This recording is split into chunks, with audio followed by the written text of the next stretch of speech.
Tunashukuru kwamba tumezungumza yote ambayo yalikuwa ni ya muhimu na tumewasilisha kwa Mheshimiwa Waziri na timu yake. Kwa hiyo naamini vikao vitaendelea. Labda kubwa ni lipi ambalo mlijadiliwa? Mara kwanza wakati unaingia ulisema haujajua agenda. Labda agenda imekuwa nini? Maendeleo ya soka Tanzania. Halihusiani na mchezo namba 184 dhidi ya Yanga? Maendeleo ya soka Tanzania. Kama yapi mwenyekiti? Hayawezi kuwa maendeleo ya soka yako mengi. Kuna maeneo mengi ambayo waziri kama mnavyofahamu ni mpya katika wizara hii. Pamoja na uzoefu mkubwa walionao, lakini kuna mambo ambayo yanatakiwa tujadiliane ili kuweza kupata mtazamo wa pamoja. Kwa hiyo yanajadiliana na klabu mbili tu za Simba na Yanga au kuna lipi lingine ambalo?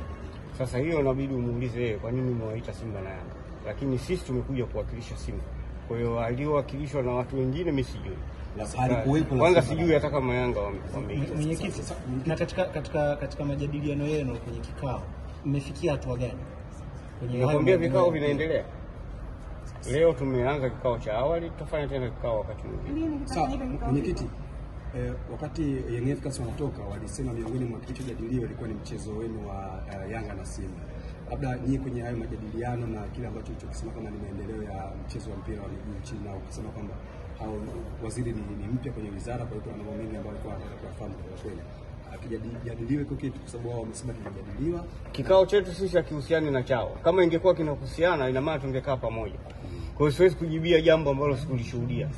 Wao walipokutana na waziri wanajua waliozungumza nayo, na kama wameeleza hivyo ni sawa. Lakini sisi tunachosema hayo ambayo nimewaeleza ndio ambayo tulijadiliana. Kwa hiyo hili alikujadiliwa la mechi ya Yanga na Simba namba 184? Hapana. Labda kuna mwanga wa maendeleo ya soka unayoona? Sasa hiyo itakuja kwenye tafsiri ya mwisho ambapo tutakuja kutoa taarifa ya pamoja. Sawa, mwenyekiti, hatima ya dabi yenu sasa imefikia wapi kwa sasa? Mamlaka si imeshasema mechi itapangiwa tarehe.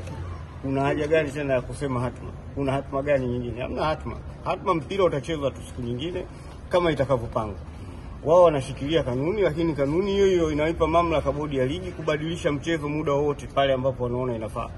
Sasa uwezo ukachukua sifa ya tembo ukachagua kwa kulitaja sikio au mguu peke yake. Ukitaja tembo inabidi umchukue wote. Kwa hiyo kanuni hizo kuna vipengele zaidi ya 54. Sasa unawezaje wewe kutumia kipengele kimoja tu peke yake? Inabidi uwe na fikra nzuri zaidi.